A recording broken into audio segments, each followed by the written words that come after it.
I did have a video. Let me just kind of cover what it said. It was done from a standpoint of the culture of a country. And the people of China have a culture which is older than any continuous culture in history. The only other one that can match it is the Israelis. And theirs has been broken at times, and it, of course, is not as large as China's. But China has a culture, and that culture dominates their thinking. Now, what's occurring in that culture, also the culture of Iran. You do have to remember that Iran is also Persia. Anybody know what Iran means? What's Iran mean? Besides trouble. What's Iran mean? The land of the Aryans. The land of the Aryans. Does that ring a bell with anybody? Does that seem to be a surprisingly different interpretation? But it's the land of the Aryans. For that reason, during World War II, Iran, or Persia, and Germany were very close. Now, realize that their being close to Germany was not something that they were wanting to expose themselves to our attacks. So they didn't openly support them, but two full German armies were made up of Iranian soldiers, 600,000 men. So it kind of shows you where they stand. And they have a culture which is almost as old as the Chinese culture.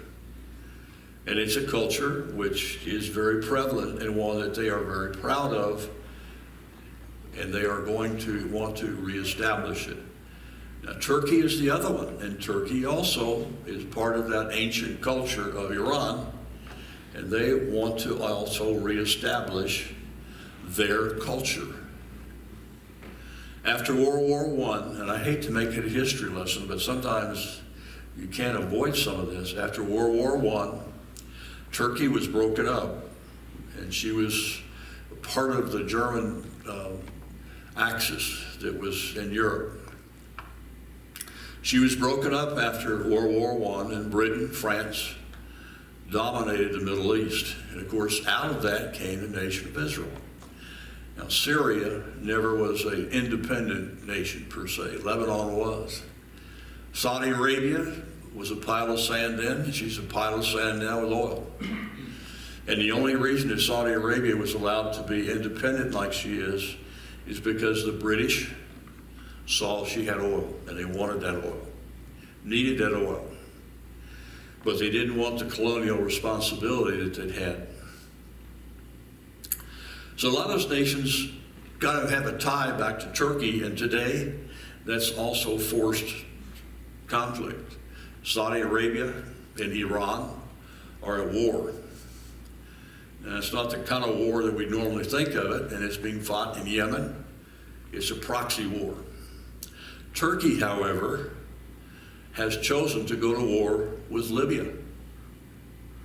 Now, have you seen that in the paper anywhere? You won't.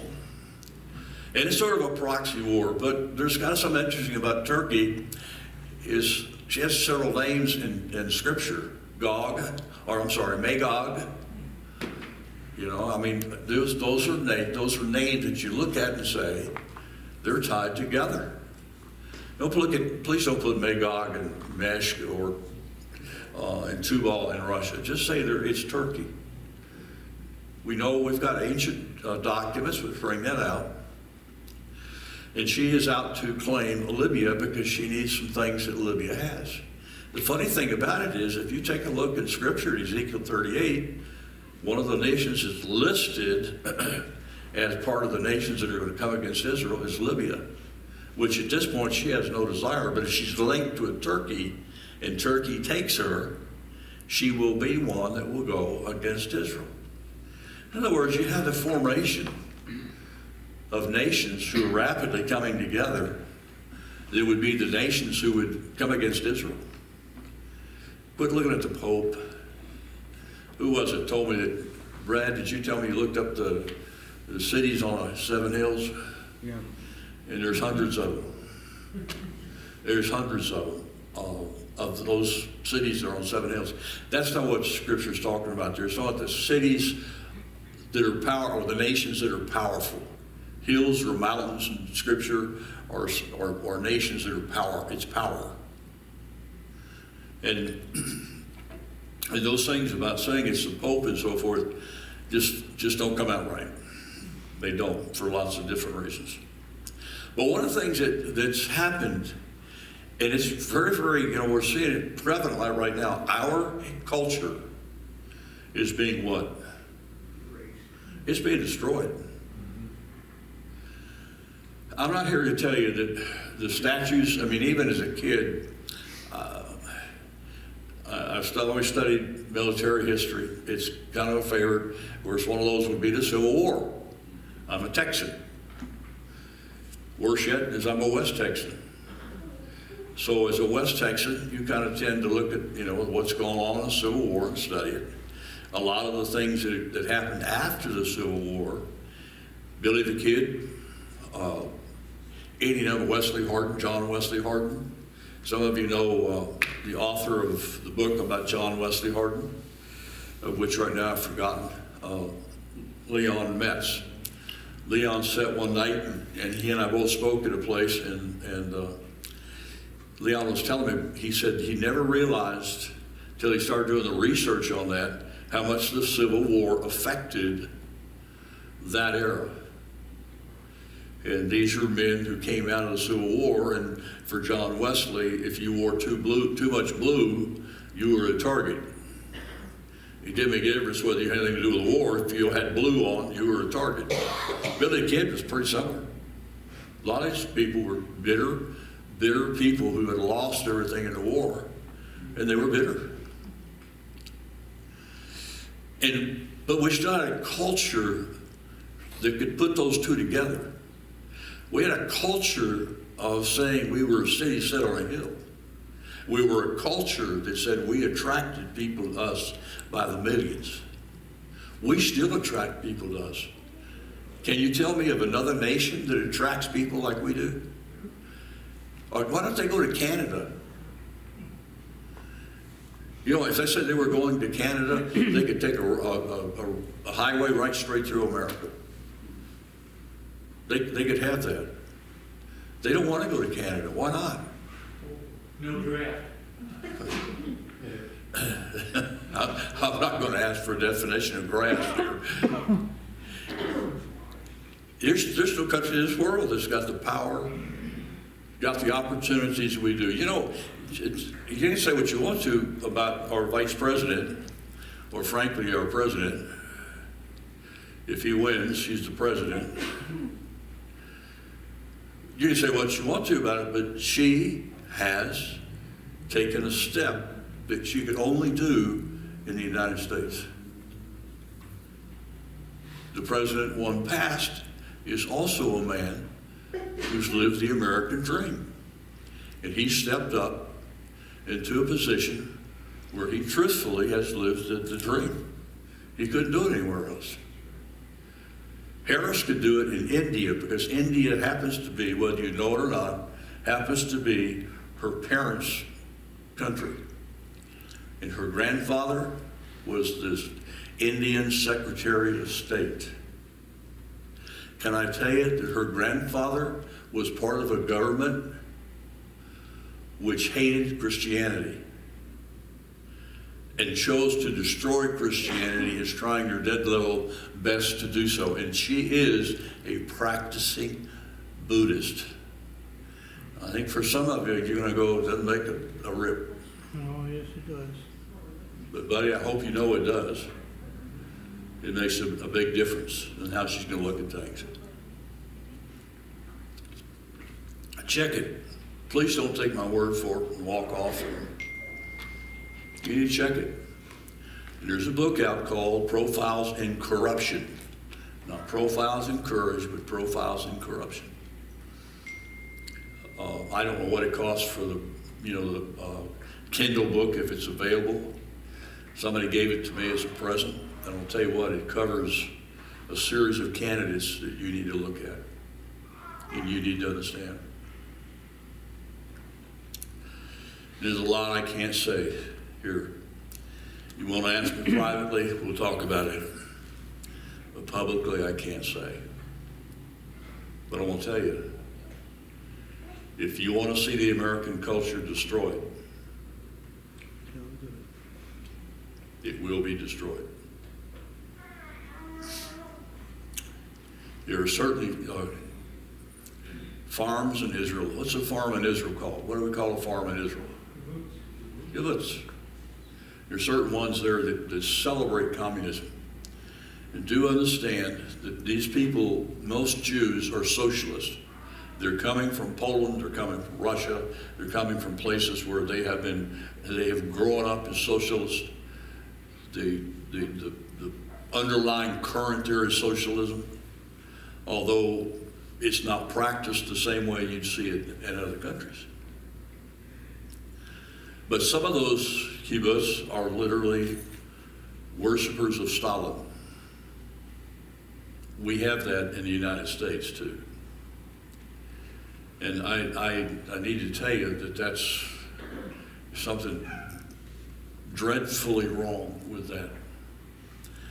He is responsible for the death of 100 million people.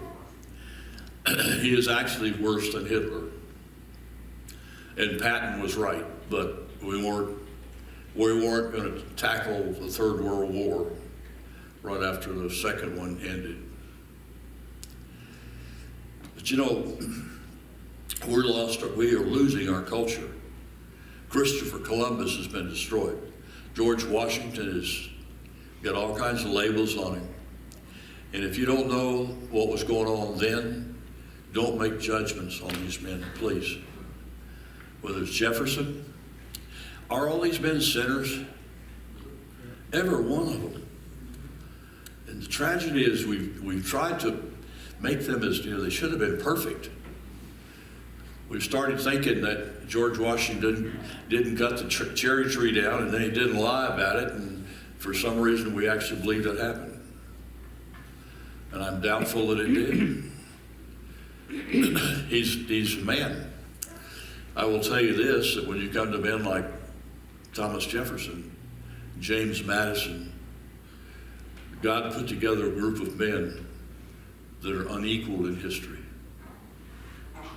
to write two documents that are unequaled in history. But we're going to destroy them. The video pretty much said, we need to be careful because here's Iran, here's Turkey, here's China. They want their old empires back. Turkey wants to be a caliphate. And to get that, she has to conquer Iran. She must conquer Libya. She must conquer Egypt, which she's already pretty much done. She must take certain areas. They belong to her. Recently, they fought a war of drones, not against us, but against Greece. Every one of those drones was numbered 1453. 1453 is the year that they conquered Constantinople and renamed it as Istanbul. She took a church that was named Hagia Sophia. That was the largest church in the world, and it's still the largest church building in the world. When she took it in 1453, she made it a mosque. And you can see the changes she made to it. All those drones were labeled that because that significance was, we're going to conquer you, Greece, because Greece used to belong to them. And Greece, by the way, has had something happen to her that's never happened to modern Greece. She has found oil and gas off her coastline. Follow the money. Simple. And Turkey wants that oil and gas. And she has tried repeatedly to unleash thousands upon thousands of migrants upon Greece to see if she cannot collapse the government. Once that's done, she fully intends, been open about it, Greece has been telling us about it, she fully intends to invade Greece and take it. What are we going to do at the present time? If you were our enemy and you were looking at what's going on, what would your conclusion be? We're going to do squat. We just virtually can't. Unless we're personally attacked somehow, I doubt seriously if we have any interest in defending Taiwan or Greece or Libya or anybody else. Turkey wants that empire back. We don't, we have come to a state where we don't realize how powerful we are. What weapon in World War II conquered Germany? What's the weapon that conquered Germany?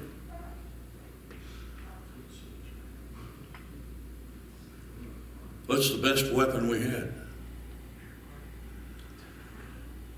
Marty? M1? Ground troops. Pardon? Ground troops. Perseverance. We have perseverance. Perseverance? We're willing to get the job done. Perseverance backed up with Military might. Liberty ships. Liberty ships. It's what the Germans kept saying, if you shoot at a British unit, you get fire back that's accurate and so forth. You shoot at an American unit, you get tons of junk back. But you don't dare fire because you know what you're going to get back. We transported 400 billion bullets to Europe alone.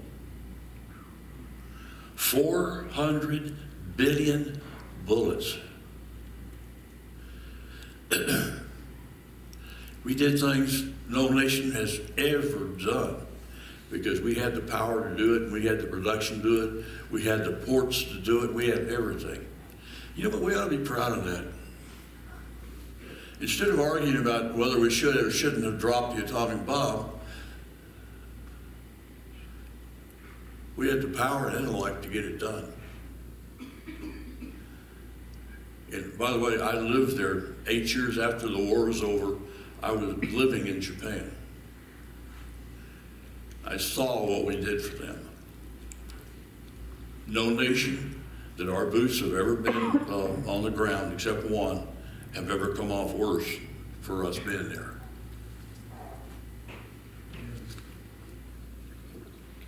We ought to be proud. And we need to tell our story, but instead, our story is one of waste and arrogance, and that's not true. Just not true. So that's basically what that was about, and it's a good thing because it reminds us of what's going on. Why did we have the production capabilities and some of the capabilities that we've had all along? Because of a Christian viewpoint. Please realize that.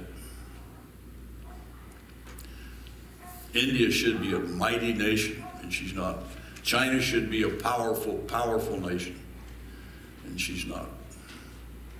She is not our equal.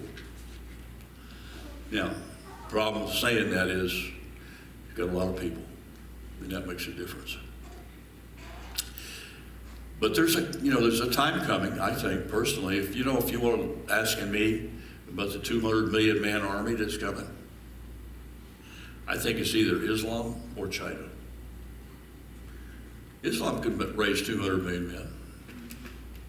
China can raise 200 million men. Not only that, but if they all got killed, she wouldn't be unhappy. And when you're looking at church history, you have to remember this. Church history starts when? When's the church age start? Christ.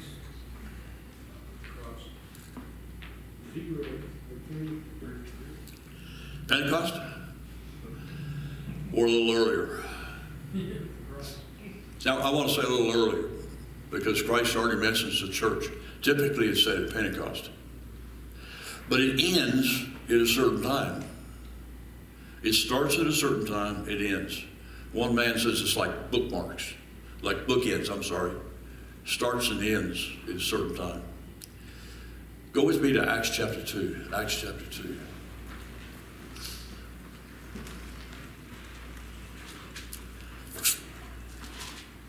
Y'all pardon me. I look at what I see, and it's really easy to say God will take care of it. Don't worry about it. But you know, God will take care of it. Don't worry about it. And then along comes a virus. And I don't see that attitude at all. So when they show up at your doorstep, in Minnesota, where my dad was from, he'd have been horrified. Just fixing to pass a law where if you have too big a house, they can move somebody else in with you. And frankly, that would be a cold day. You can finish it up however you want to. Is that communist or not? Have I read somewhere that happened before? Yeah. Yeah, really did. Try Dr. Zhivago for a movie. Yeah, I know it's Hollywood. It's got some immorality in it. Man, if, you know. But That's part of the reason we have the Constitution. That's what? A new country, because the British used to do it. That what? The British used to do it. That's why we have a new country. They used to move the troops in when they needed the troops to have. One of the things we weren't going to ever do again was quarter our troops in our cities. I think probably as much as what Trump did the other night. I kind of look at, I know what he's doing. It's a political solution. I don't think he can get it done because I think it's unconstitutional. However, I don't blame him for doing it and giving it a crack. It's unconstitutional because Congress has the power of the purse. And if the president had the power of the purse and the other powers that go with it, his office, you suddenly have way too much power. So I think it'll be turned down. However, he'll have fun while it lasts. Probably up until November the 4th.